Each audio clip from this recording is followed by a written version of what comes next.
Christian church religion events. And that's what we like so much about this group, is that you all are a great symbol of what it means to be open versus closed. And that's a spiral issue. And let me just say this quickly.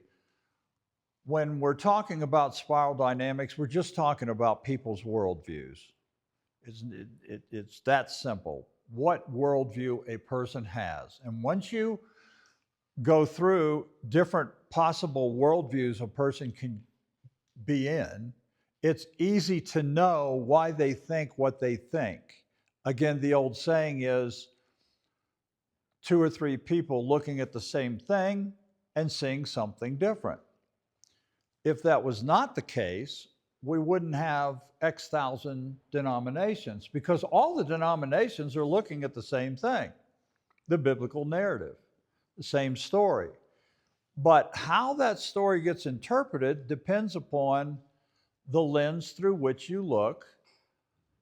And that's why we use the model of worldviews.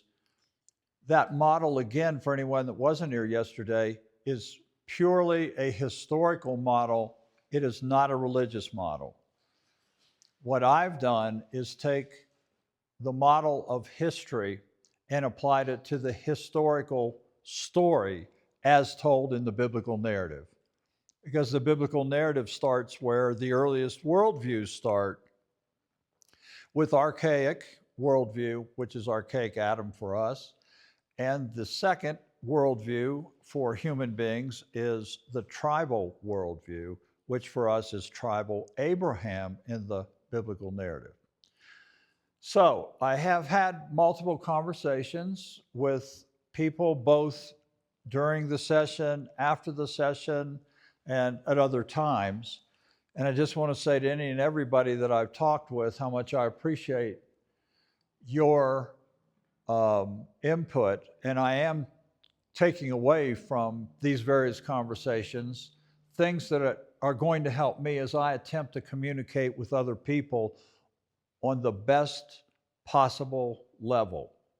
Because that's also a big thing, right? You're trying to get away from divisive thinking and find some way that we can move more toward unity, which brings peace, et cetera, et cetera. That's what we're all trying to do. Now, a phrase yesterday in a discussion with John that John used, just like we'll talk about this morning, hopefully, because I do want this morning, if you weren't here yesterday, to be as interactive as possible. So that what that means is I'm going to ask some questions, and if we can have some good interactive discussion, we'll try to hold it, and I'm sure we will, to 11 o'clock. And if you don't say anything, well, I'll see you, because we'll be leaving around 10. So hopefully you won't be afraid to speak up, because what always happens when I'm doing this stuff is I'll be talking, I'll be going through some certain things, and everyone's like, no, any questions? And everybody's like, and as soon as I finish, 2 or 3 people will come up with their questions, their ideas, and whatever. And I get that. It's awkward for a lot of people to say anything in a group. I understand that. But I'm going to start off with a phrase that John brought up, and it really got in my head last night and this morning. And it's a very simple phrase, and I love simple phrases that immediately provide the context of 2 people saying, okay, I want to have a conversation with you about that. And it's a simple phrase, but in talking about BCM and his own personal journey, John made the simple phrase, I just want to follow Jesus. Just want to follow Jesus. Now, that opened up a lot of thought for me, because on the surface, that may sound pretty simple, but when we look at the complexity of religion today, denominationalism today, that phrase raises a lot of questions that would be addressed by the spiral dynamic worldview model. Since the 1st century, when the Roman Empire first interpreted the meaning of the biblical narrative, the interpretation of following Jesus resulted in Jesus becoming the founder of a new world religion. There are people now, including myself, that are questioning that. And I question a lot of things people used to think 2,000 years ago. It's just that in religion, when certain things are handed down, they become sacred, and it's much more difficult for a lot of people, not this group, but for a lot of people to have an open discussion. So, following Jesus, I'm going to go through the three views that are prevalent here in the West, including the United States, and they are the traditional view, the modern view, and the postmodern view. Those are the three worldviews that are discussed in the spiral that most apply to our culture here in the West. In the traditional worldview, the focus or the values that are of ultimate concern in that worldview are related to law, order, structure. That traditional worldview was a pushback of the previous worldview, which was the warrior worldview. And so what does Rome provide? Rome provides law and order, safety and security. You don't have to worry about Attila the Hun or Genghis Khan or different people coming in and destroying everything you've worked for in your life. They provide you as a citizen safety, security, and it's all under law. And so what you need to do is make sure you're innocent, not guilty. What you need to make sure of under blue, that's another thing I wasn't going to get into, but the traditional worldview on the spiral is colored blue because what they're trying to say is we all look through a lens. So if I say, yeah, that person is looking at life through rose-colored glasses, what am I saying? I'm saying that every time you have a conversation with them, didn't your house burn down? Well, yeah, it burned down, but you know. That's kind of extreme, I understand. And so this traditional is a lens through which they look. Alexander Pope, the English poet, said, all looks infected, that the infected spy, as all looks yellow to the jaundiced eye. Meaning the lens through which a person looks is either healthy or unhealthy. He was taking issues with some things that he felt in his culture at that time in history were unhealthy, jaundiced. The traditional viewpoint now by groups that are more progressive would be looked at in many ways as having unhealthy aspects to it. And if any of you, like me, grew up in your earlier years in what that law-based, obedient, disobedient, saved, lost is what then came with the interpretation of Jesus, and the need, therefore, to convert to Jesus, which only started another discussion where no one could agree. But that's how following Jesus began. It began with the values of obedient, disobedient. You're either in or you're out. If you're not a Christian, you're part of the lost. All other people on the planet, even your kids, and to this day, I won't name the denominations, but there are denominations that truly believe their children, if they don't become Christians in that denomination, will be eternally lost. That is a traditional, law-based, boundary-driven following Jesus. Traditional lens. Well, a lot of people began to push back on that when, first of all, just in their own hearts, they had difficulty thinking that this beautiful child of mine because they didn't conform to that? You're saying there's a God somewhere and that God's going to condemn them to some kind of eternal punishment? It doesn't make sense. And that view then spurred evolution for them because they encountered, this is a key word in the spiral, the unworkable. Evolution is generally tied to when we encounter something in our lives that becomes unworkable, where we're laying in bed in the middle of the night and it's bothering us and we're wondering how the situation we're in regarding this, or this, how can we move beyond it? How can we find relief? How can we find peace because it's really bugging us? It involves my marriage. It involves the kids. My football team had a horrible recruiting season. And there are a lot of things that are, in my world, extremely important. So, and I say stuff like that to see if you're listening. What became unworkable then was that stringent, judgmental. When you think of a fundamentalist, judgmentalism comes to mind. I mean, it does because they have to judge. If you're going to go in a system that is of law, you're going to have judges. They're all over our country. And you're going to have some authoritarian system that has the right to make a decision about whether you're guilty, not guilty, obedient, not disobedient, true Christian, not true Christian, saved, lost. All of those things began with the Holy Roman Empire because, and this is the other key point, that was the best they could do given the lens through which they looked at that time in history. And if I had lived there, I would have done the very same thing, I'm sure, because that's the way you were raised to think. That's the way you were raised. That's the way it was. And in fact, in my earlier fundamentalist days, boy, you guys would have probably not been in a good category.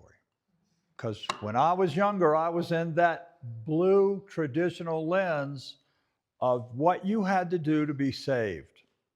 And there were specifics about what you had to do to be saved.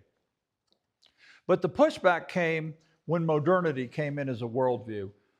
Modernity came in with Renaissance, Enlightenment. It was a pushback against the restrictive elements of the traditional age. So just in general, as a worldview, modernity, how did it appear on the planet? What were its values? First of all, if you were in the traditional age, which goes back to the Egyptian Empire and other empires that were using some type of authoritarian structure that you had to follow, and you had to be a loyal citizen of the Pharaoh, you had to be a loyal citizen of Caesar. And then when they took it to the biblical narrative, you, for 1,500 years, had to be a loyal citizen of the Pope. So you see the elements are all the same. They were all the same. Didn't matter if you were in religion, didn't matter if you were in the political side, didn't matter. So modernity brought about people questioning why for the last X thousand years have we just used a horse and a plow in agriculture? Why for the last X thousand years do we just ride a horse to get somewhere? Why for the last 2,000 years does our food spoil because we don't have good ways to preserve it? And on and on. I mean, inventions exploded in modernity because people questioned. And you see, in the previous worldview, you did not question. And primarily it was you didn't question authority. You didn't question the Pope. You didn't question the priest. They were the final word. And if you did question,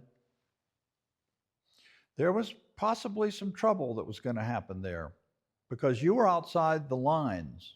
You were outside the boundaries. Well, religiously, who comes along? And it's Luther. Luther comes along in modernity, not a coincidence, because what does Luther do? He questions the Pope. He questions the priesthood. He says the priesthood is corrupt. The biblical narrative is all in Latin, and none of these priests can read Latin. And they're out there and they're selling forgiveness to people through these papers that you can get, and doing all these things. So Luther was questioning. Luther's questioning led to protesting by people. They protested then, and a movement started, and that protesting turned into a Protestant movement.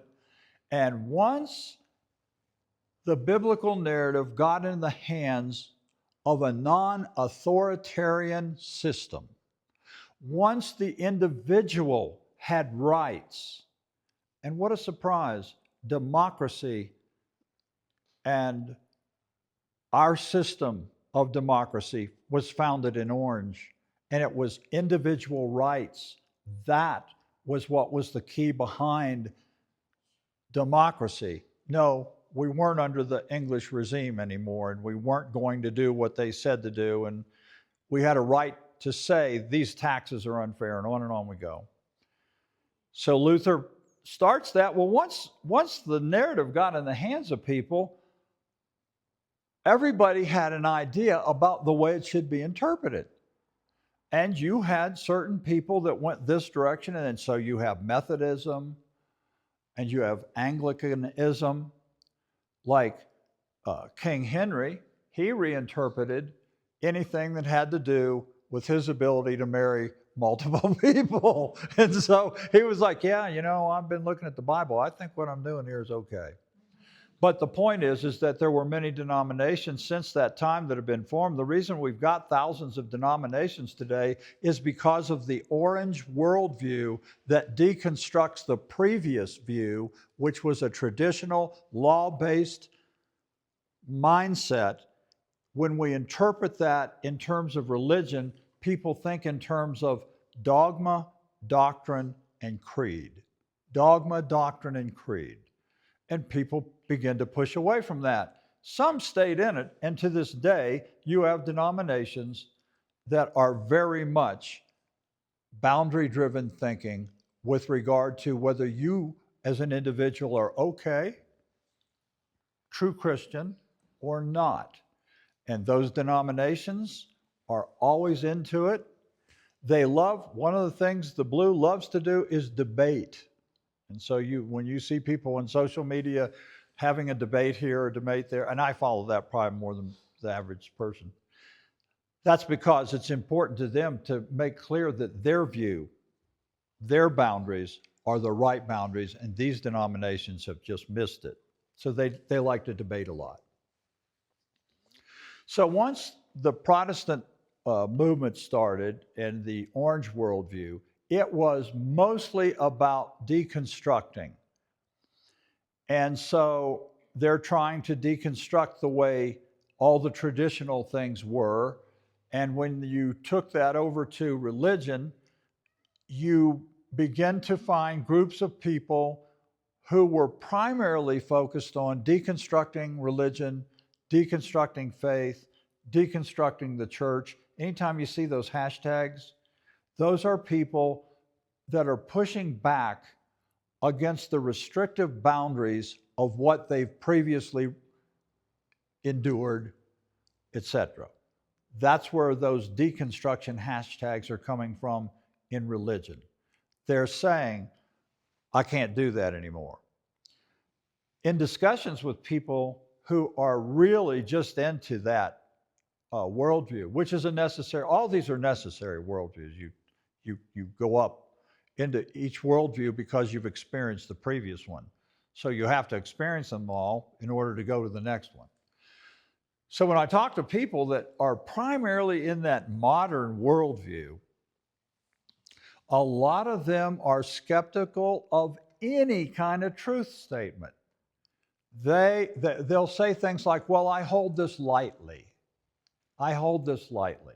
What they're trying to make sure you understand is they're not a fundamentalist anymore that's telling you what the truth is, and the whole deal is defend the truth. They want to make sure that you know they're not saying that what they believe right now is the truth. They think it is, but they're holding it lightly. Well, that's a step forward. That's more open than it is closed. They're willing to question. They're willing to think about it. But one of the things that happened in modernity is it was so focused on deconstruction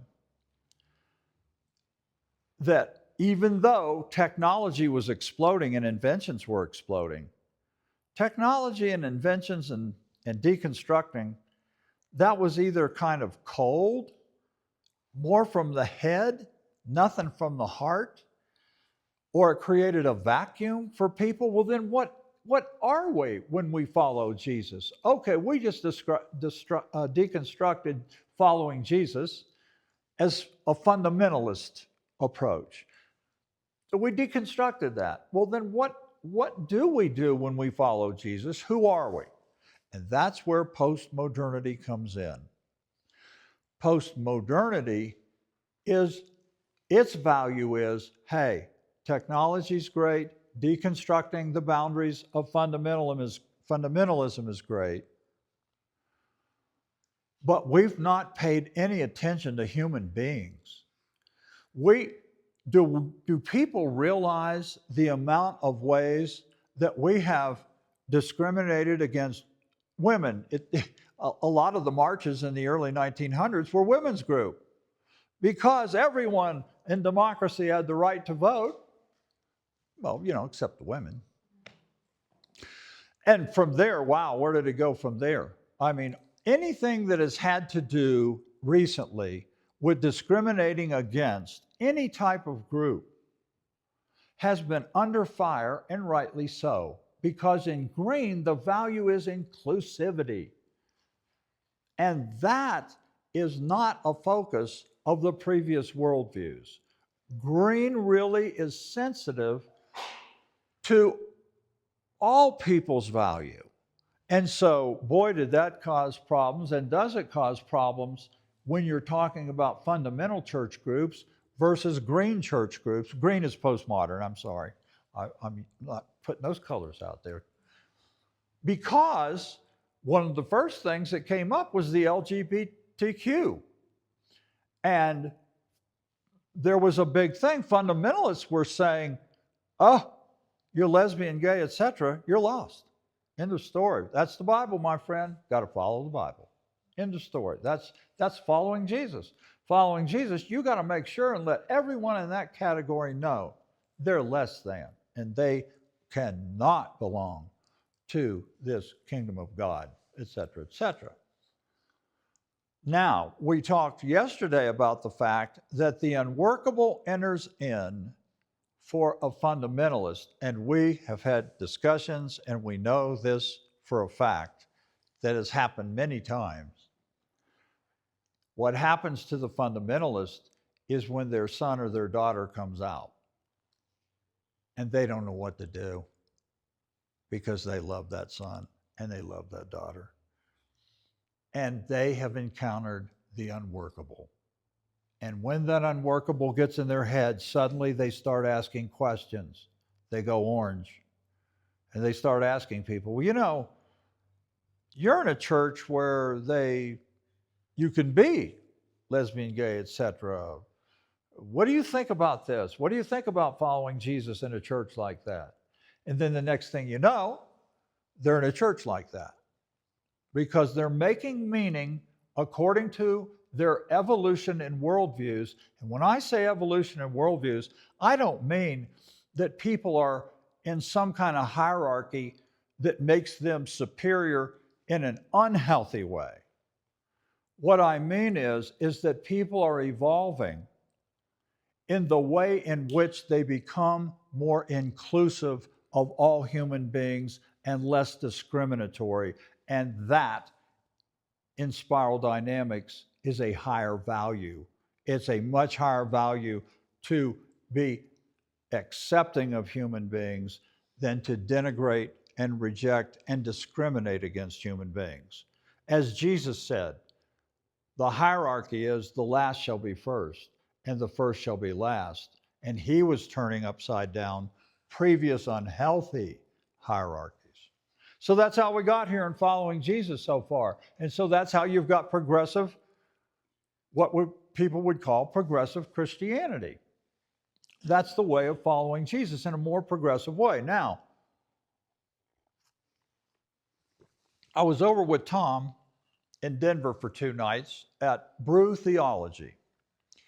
And one of the founders of Brew Theology, we met over there a couple nights at the Diebold Brewing Company.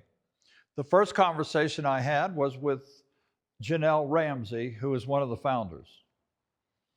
Janelle and I both grew up where drinking was a sin.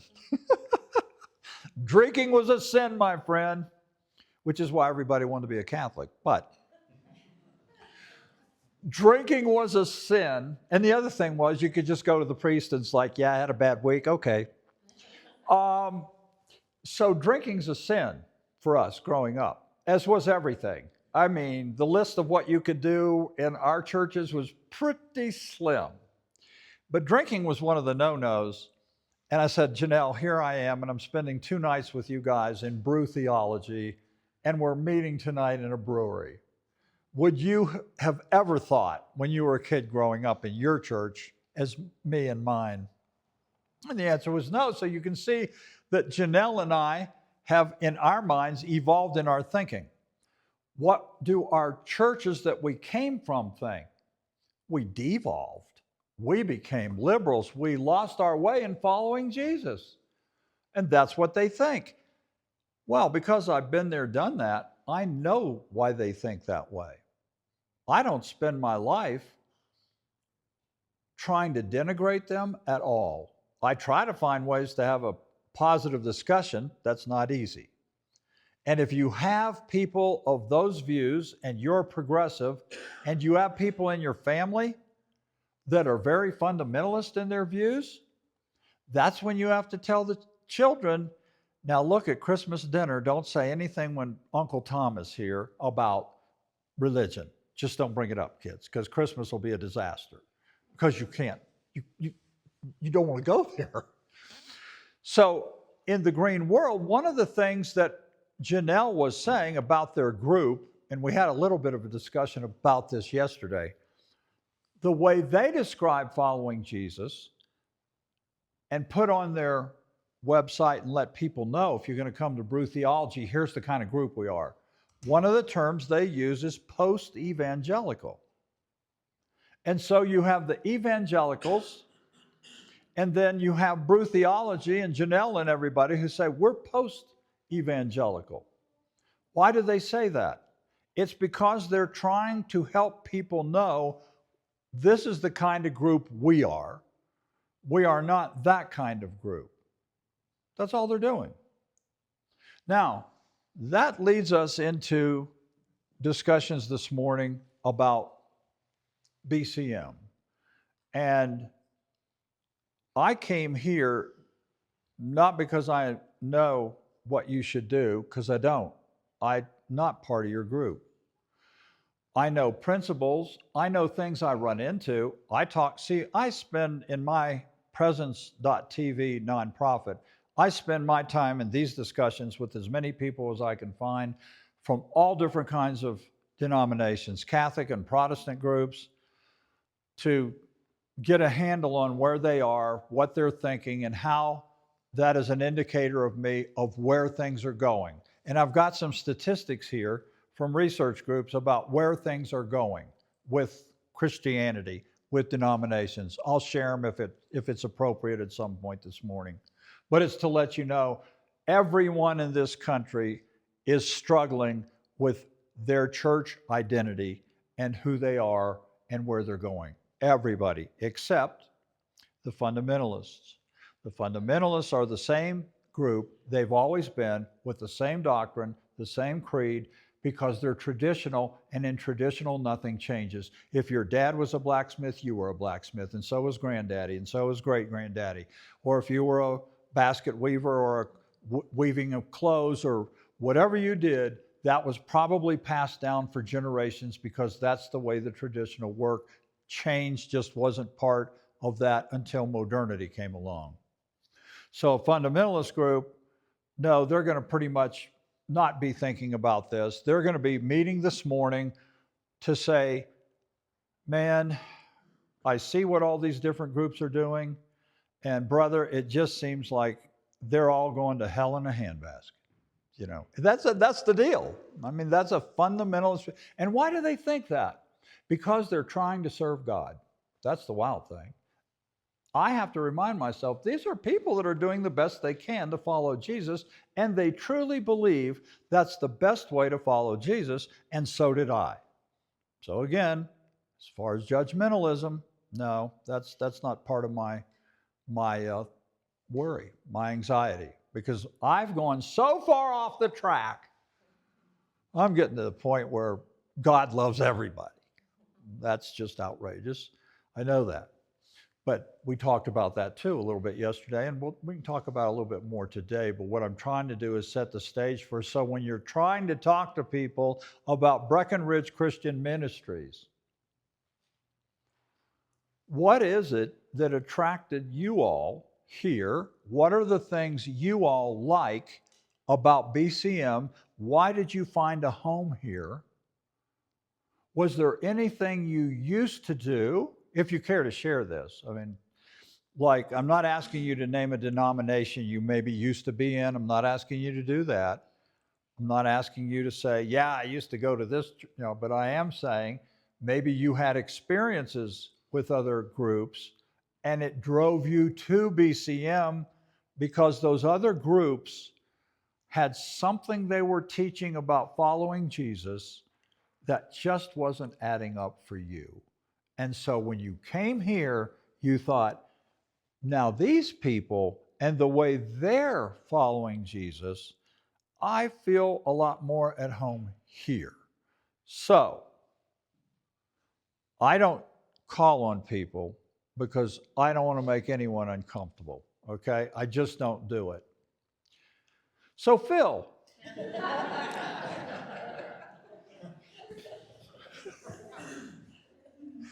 I know from our conversations, and because of the fact that you and I probably do a podcast of how much you have given thought to all these things, and Anne, and so forth, would you be kind enough to kind of start with your outlook on, you can say where you have been, you don't have to, but what makes BCM a comfortable, good following Jesus place for you? Well, been around for a long time.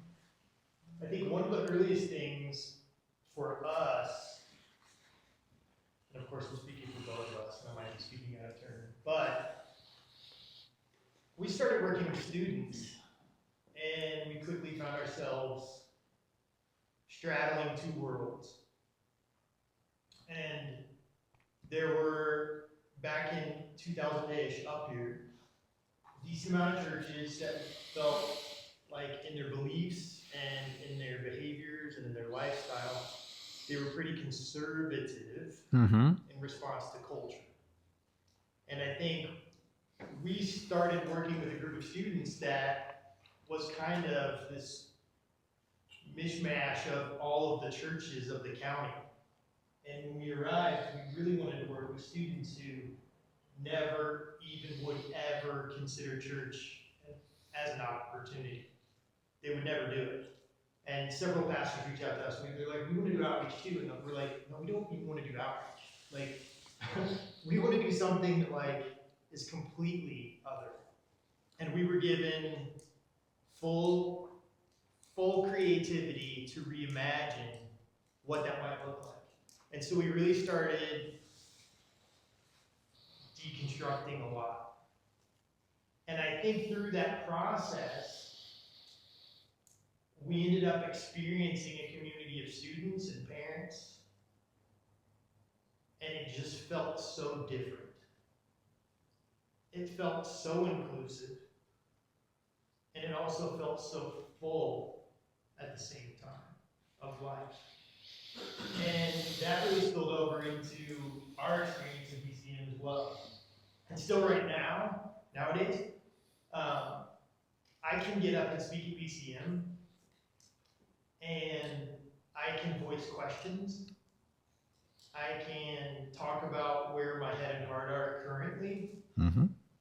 Um, I did grow up in a faith where I felt like my life at church was a bit more separate than my life everywhere else. Mm. Mm. And at times at church, I couldn't be authentically who I was. Mm. And I'm not sure that I've ever had to struggle with that BCM, if that makes sense. Mm. Like I've even talked recently with family about that. I'm like, so I know who you are, and I see the way you act. Do people at your church know you are that? You know what I mean? And like, it's honestly, no, they probably don't, right? Because they're a little bit compartmentalized. Because the church still hasn't reached that like inclusive, open point where we can really kind of meet people exactly 100% where they are and allow them to fully be them. And I think BCM definitely creates that space. That's And I also do appreciate one more thing. I love it like the fact that you have so many people a part of this community who have differing, honestly, at the end of the day, beliefs about certain things has always been so refreshing. Because you know that someone's going to sit up front, someone might talk on a Sunday morning, but what comes out of their mouth isn't the doctrine, right? That we all have to rally around and all have to be like, okay, I support that 100%. It's like, no, that's their story. We get to hear a piece of them. And if you want to know what BCM believes about something, it's like you almost have to talk to everybody there. And I really find that also refreshing. wow. That's excellent. And you hit a lot of key words in there. Um, Obviously, the biggie in evolution for me as well, that I agree with 100%, is inclusiveness, working through inclusiveness. Inclusiveness doesn't mean that we get to a point where we just accept anything a person does at all. And this is the key to worldviews. They're all still in place in my life.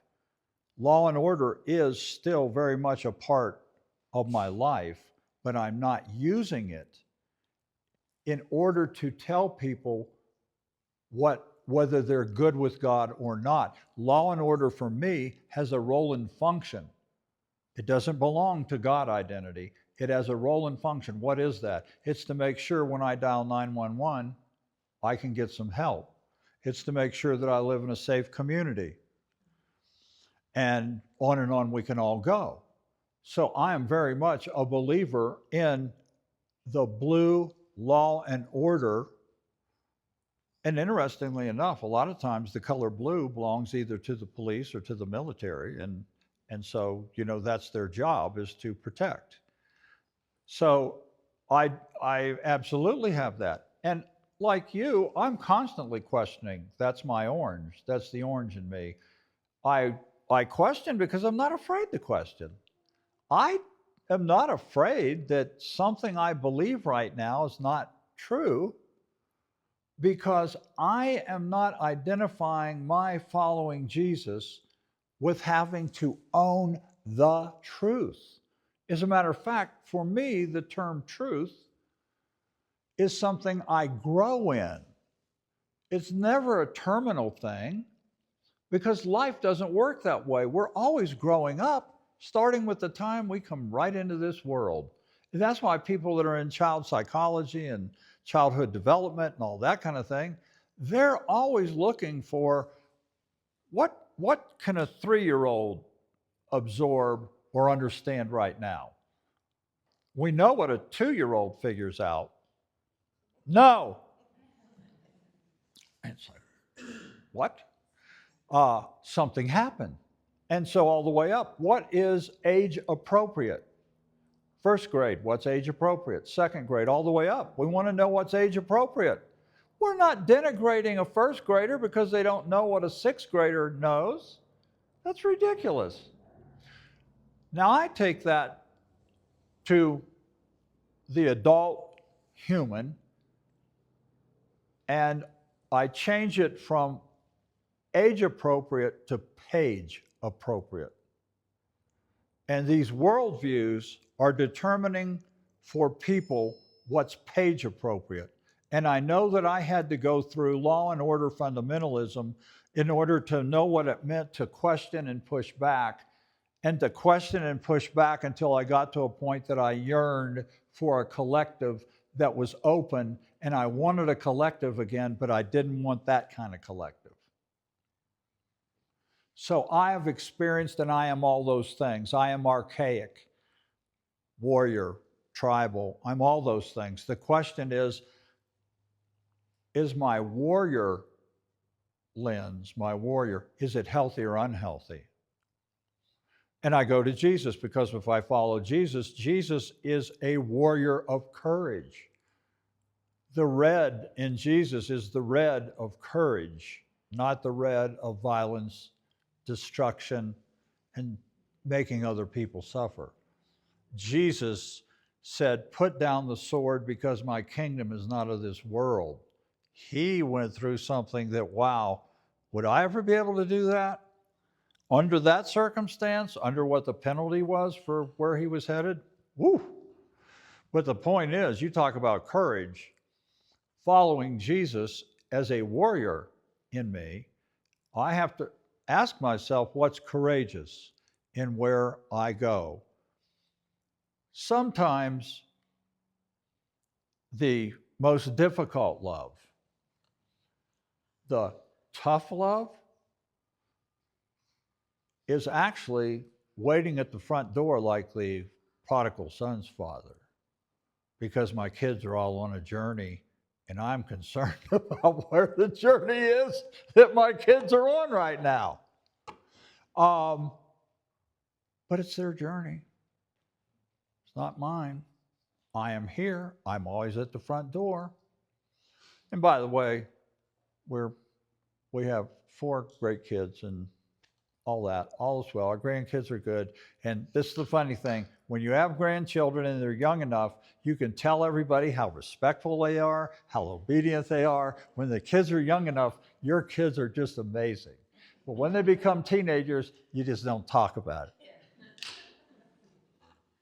This is the way kind of it all works. But your point on inclusivity is, to me, a signal of why you would say you are a progressive follower of Jesus, only to say, not that I'm better than you, fundamentalist, only to say, when I follow Jesus, I don't follow it that way. I used to, but now I'm following in a way where I feel much better about all the things you just went through so well in a beautiful list you put out there. So that's really, really good. Now, I want someone else to talk. Thank you, John. Please help me. Help me. Yeah. In the century before Phil, for BCM, when we started, and I do remember when you were talking about warrior in the red stage or whatever. I mean, the things that were really important to us from the start, like the hierarchy issue, the priesthood of all believers, the role of women. We did seminars on divorce and remarriage, and a lot of those things, and we had to, in our own way, be warriors against all the people in our backgrounds who were telling us we were all doing it wrong. And we stood pretty strong. That's a great example, because at the time you were standing strong in the warrior within, because we are all these things within. You did it in a time when to be a warrior was going to get a lot of resistance, because most of the world was in the traditional worldview.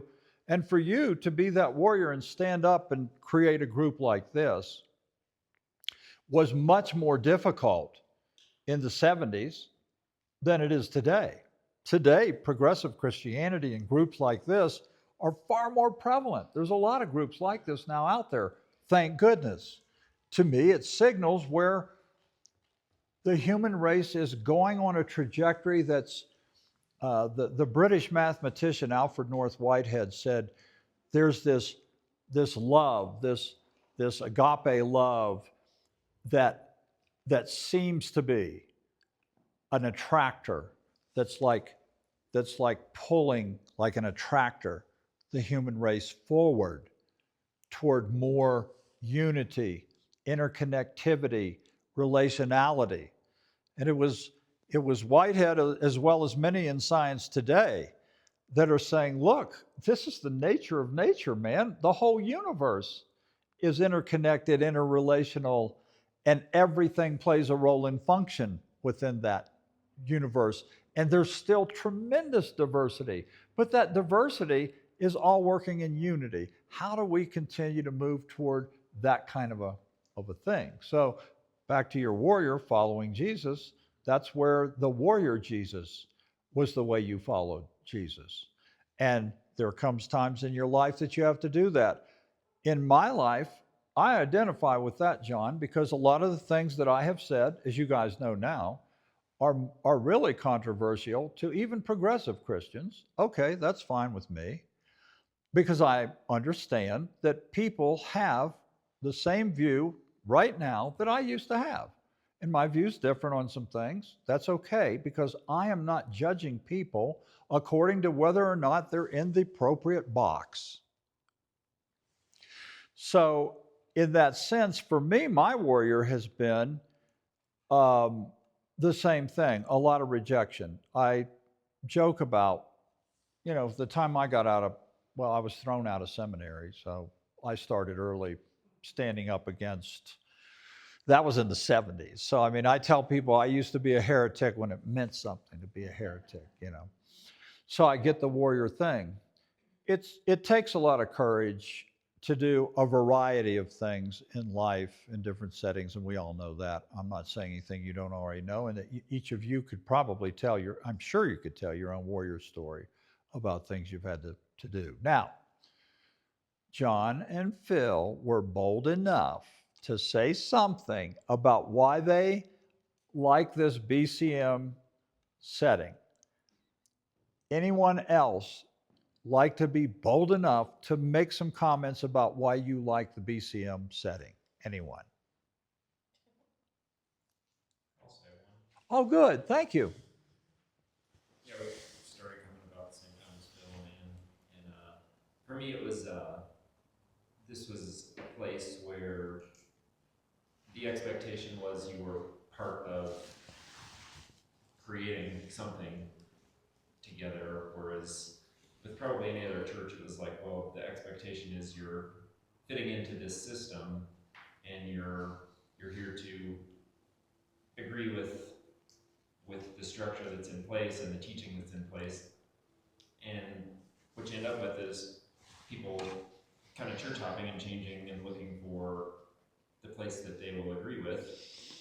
And then maybe years down the road they do experience some kind of development or change or move somewhere farther along the spiral. So then you would then have to leave that community because it doesn't fit anymore. Whereas BCM, it was like, well, the expectation here is you're continually a part of creating that with a group of Beautiful. people. So, 20 some years later, we're still here because it's like, well, that was always the point. We didn't have to find somewhere else to go. Oh, that is a great description. The people that do consulting using the worldview model will say up front what you just said. And that is that when you're in a setting that is the traditional setting, it's a fixed setting that you either, as you use the word system, that kind of thing. A lot of people will use institutional because institutions are guided by specific boundaries. They have to be. For the institution, there's nothing wrong with that. But when you apply it to religion, when you apply I go back to following Jesus, then a lot of very unhealthy things can begin to happen. And what you described was you move from closed, which is the traditional, to open, which is the modern worldview. That once you get to modernity, you can talk with people on the basis of questioning and opening yourself up to, you use the word creating. You used a lot of really good words there, because you can't create anything if you're part of something that's the way it's always going to be. You just can't do it. So what you described as BCM is providing a setting where you can create, because you're allowed to express your opinion, and I think you brought up, Phil, that opinion can be different. Well, what a novel idea that is. You're not going to believe this. I love that girl. She's my girl. But you know what? Sometimes we've disagreed. Isn't that crazy? I don't know. Well, of course, I always come to your point of view. I'm not saying that. I always admit you're right. I don't want to say that. No, we have a lot of discussion about our relationship and what is going to be the nature of it when we are in some type of decision-making situation. What are we going to decide? Whatever it is. There's a million things you encounter in life, so it's just whatever we're going through. And I will can I just finish this one thing? Okay. Okay, thank you. So we'll have certain things. Respect is a huge, huge word in our relationship. And even the way we joke around in public, the one thing we're try to be very careful of is to joke around. That's okay, but don't be disrespectful when you're joking around. We're sensitive to that with each other. Other people, my parents, they're like, have you ever seen the show Raymond? Oh my goodness, that's a different generation, and their relationship is just one slam after another, but make no mistake, they love each other. But I'm just saying as an example, you disagree even in your own marriage relationship. Why wouldn't you disagree and have to work through differences of opinion in an open, creative group? And that's something, it's called freedom too. We humans crave freedom. And this is a movement from a more restrictive bondage type situation into freedom. I was just going to share what he was saying. There's a community that we've also been a part of talking to, and their saying on their website is an ever-evolving spiritual collective. And that's and the rest is waking up to the truth, to beauty, truth, and goodness wherever it's found. Without my glasses. That's what I think I heard you say.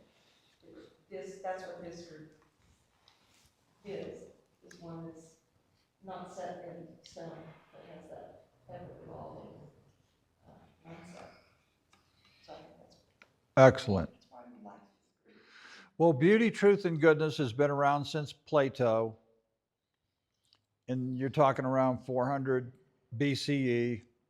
And it's a universal connector point with people. Everybody understands that concept of beauty, truth, and goodness, because truth is more pragmatic. That's when we're following Jesus more from the head, doctrine, dogma, etc.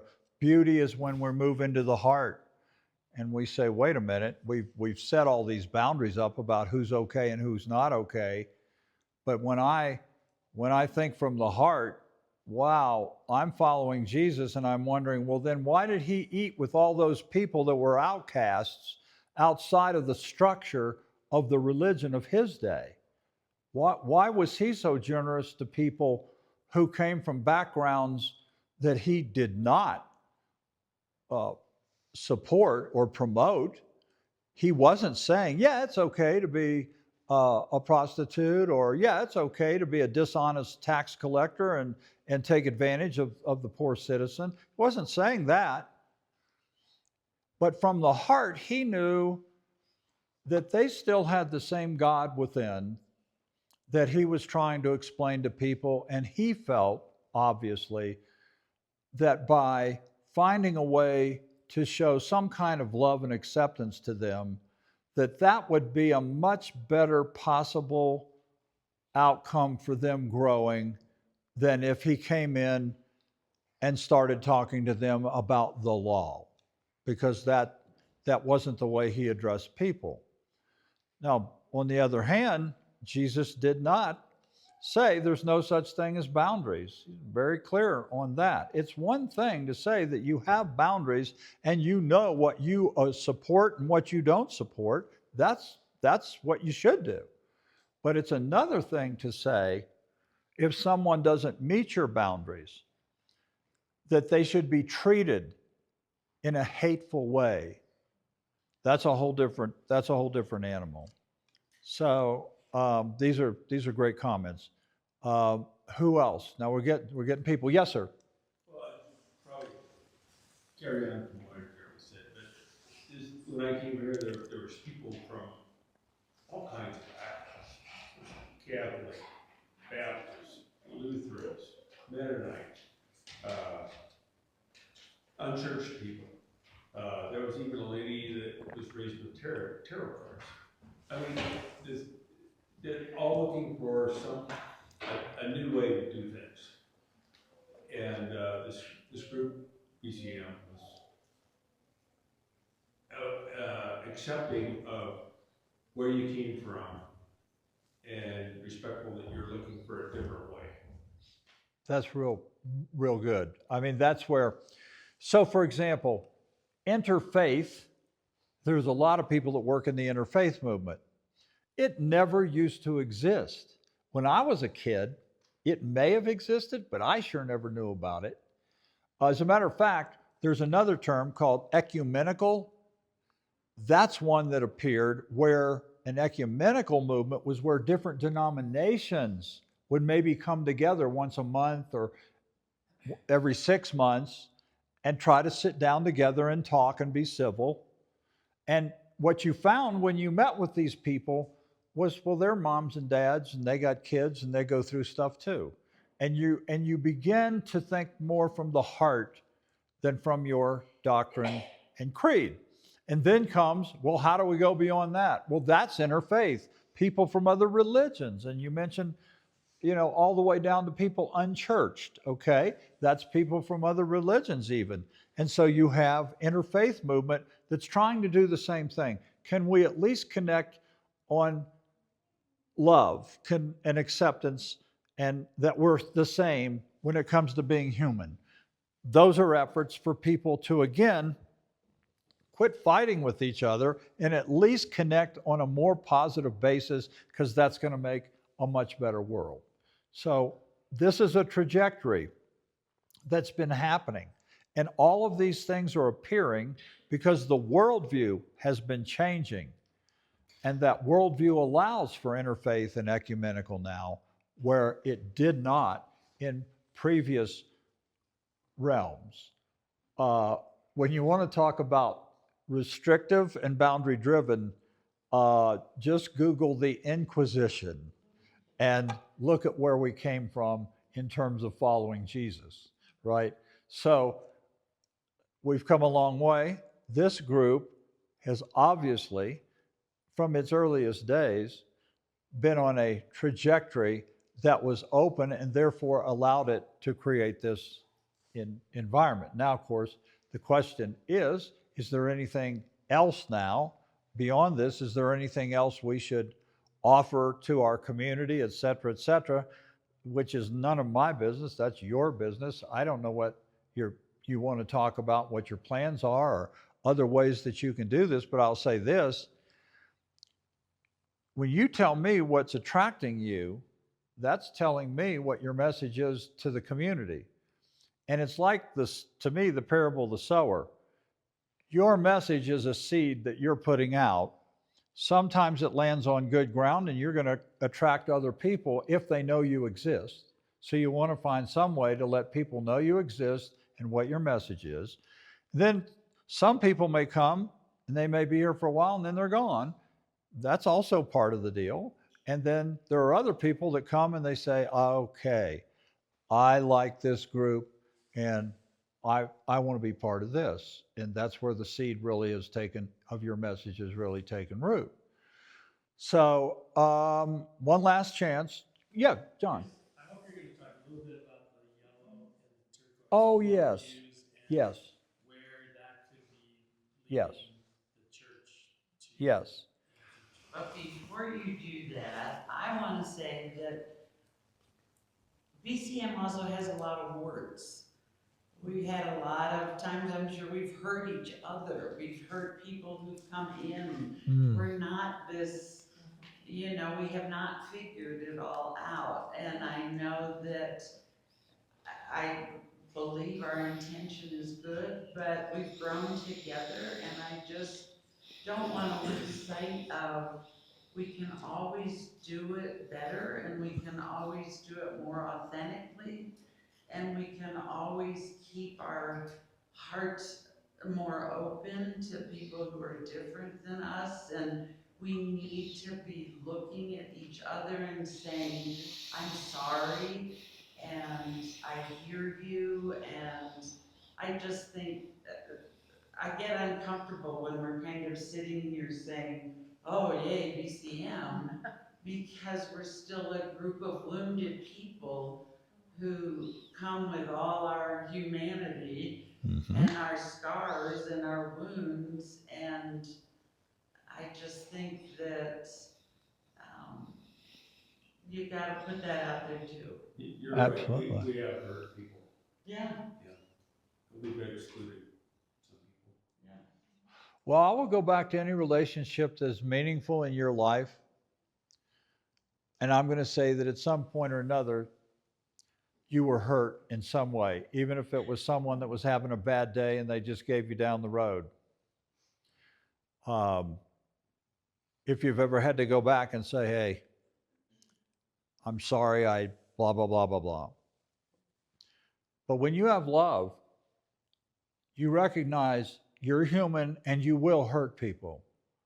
But if you create an atmosphere that says, but we also have the intent of not hurting people, and we're sorry when we do, and if I've done something, I am more than ready to say I'm sorry, and forgiveness flows, which is a key follower of Jesus. He was all about forgiveness.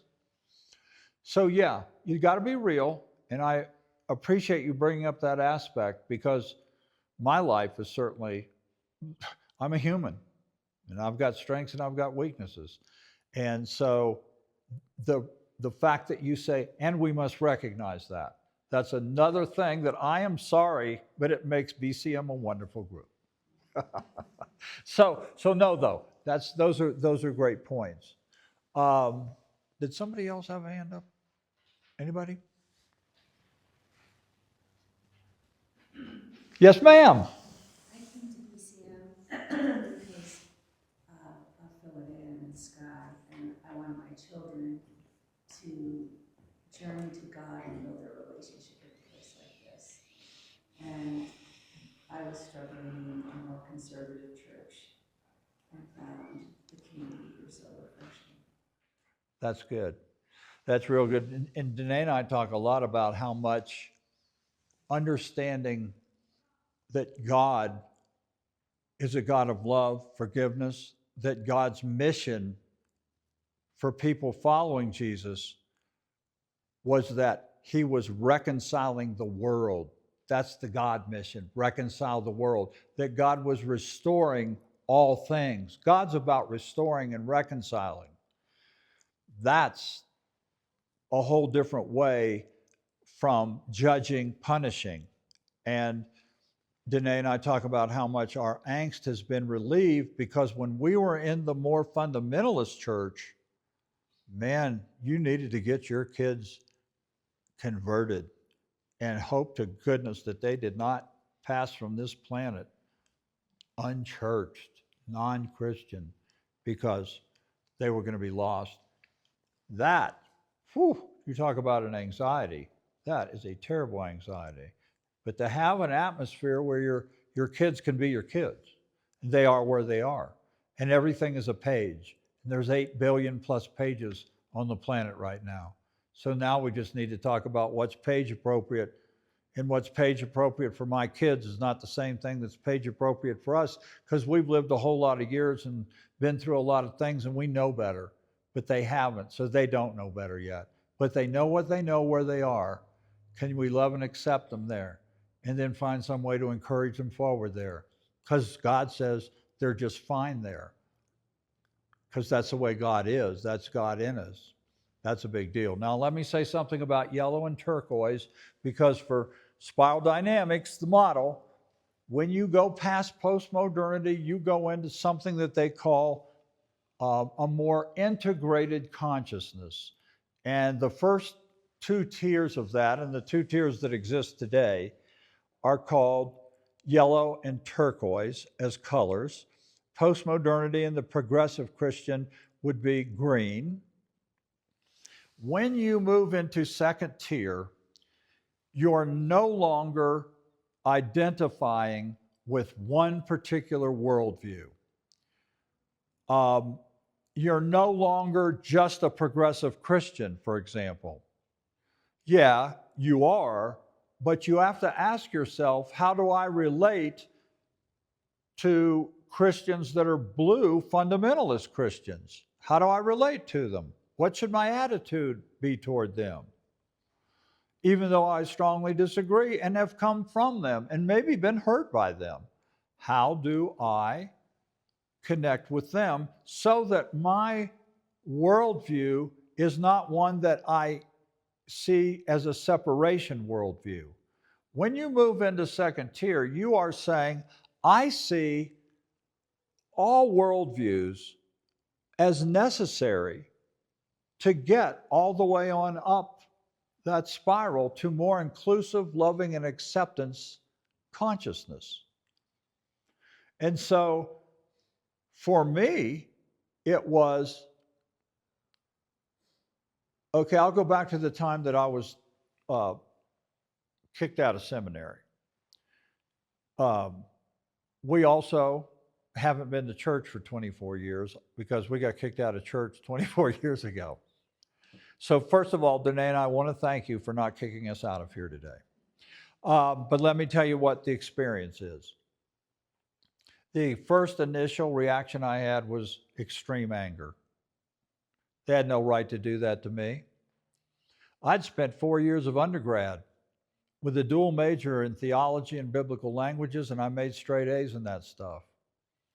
I had a scholarship, I thought, and I didn't come from a family that had money. Then all that was like, no, sorry, can't do it.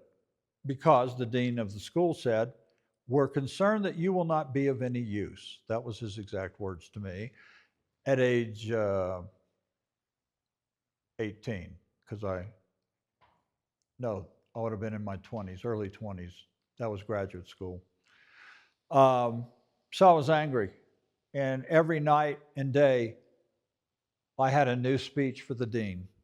In my mind, I was telling that guy, whatever. And I was left with, I have no idea what I'm going to do for a living or where I'm going. I thought I was going to get my master's. I hoped to get a doctorate and teach. I always wanted to teach. So I went out looking for, I went to an employment agency. I was in chaos. I didn't know which end was up. The first place they sent me there was an opening to be a manager at a 7-Eleven. Now, I had to pay the rent, man. I mean, I had an apartment. I had to pay the rent. I like to eat. So I'm trying to get a job. I mean, I got to get a job. So the guy's sitting behind his desk, and he's looking at my resume, and he's shaking his head, and finally he looks up at me, and he says, why would a guy with a degree in biblical languages want to be a 7-Eleven manager? That's a hard question to answer because I didn't want to be. I didn't get the job. He knew, you need to go somewhere else. The only thing I got out of my education was communicating, the art of communication. And as I began to think with the employment guy, he said, you know what you'd be good at? You'd be good in sales, man, because you know how to communicate. I'm like, fine, great, what do I sell? He sends me on different things, and you can say by accident, but I ended up with a job with not ATT, but ITT, International Telephone and Telegraph. And I got in the communications industry, and I began to sell product there. And then I got with companies and I found out I could sell a lot of stuff. And I could make more money than I was ever going to make in the religious world. And then there came a point at which I said, I think I could do my own thing. And so along with a couple of other people, we founded a company. I was the president of that telecom company for 20 years. And the whole time that was there, it wasn't what I wanted to do. That's emotional because I spent 20 years, but I could not talk about this with you. Where do I go? So after that, I never lost touch with conferences that my father's nonprofit was happening. So I spoke year after year, and I was involved in the biblical narrative, and I loved it, and it was my guide, and it still is. And then I had a chance, when he was leaving the scene, to become the president CEO of Presence, which I did. And I've been doing that ever since, and I love it. I'm in my new heaven and earth. I'm in my new Jerusalem here, man. I get to do this every day I wake up. I get to do this with other people. I just came from Brew. Now I'm at BCM. I get to go home. I get to podcast and video cast. I get to talk with people all over the world on the internet. I get to have these conversations, and they're the same conversations because that's the space I'm in, is in the space you're in, of trying to figure out where we go, how does it work, what does a collective look like, what's a message. But my journey into turquoise, which is the new collective, yellow is individual, and that's where you as an individual move into a more integrated, universal view of acceptance and less judgmental, save lost. You become a lot more of a person that's not so judgmental, and you're not saying who God's going to be okay with and who isn't, and you become more integral. But when that happens in yellow, yellow is the individual phase. There's just you, and you're wondering, is anybody else thinking the same way I'm thinking? I've had talks with missionaries who left that and who are now in these kind of groups, and they told me it wasn't until they found someone else that was having the same questions they were, and they're like, do you ever wonder if, and then once they found another missionary that was thinking the same thing, at the end of the day, neither one of them are missionaries anymore because they felt the need to move beyond that conversion mentality and going into other countries and explaining to them how to follow Jesus the correct way. And so in yellow, you're like, does anyone else think like I do? Turquoise is a collective again. Turquoise is all about new collectives who are looking, to use your word again, looking to create more and more ways to get this follow Jesus across and be more and more descriptive in what that message is. So I deal with progressives that, for example, Brew doesn't call themselves a church. There's a big thing now where Pew Research has added a category where people are Christians, they follow Jesus, but they no longer call themselves a church. There are questions that progressives raise where they don't baptize people, or they're not into the baptism ritual. There are places that don't do Eucharist. They don't do that ritual. So along the way, everybody has to figure out what are the things we're keeping that we've had in the past that are part of our message and the way we operate as a group. What are the things we've transcended? So that when we go to describe who we are and what we are in this Breckenridge community, we got some words to put with that.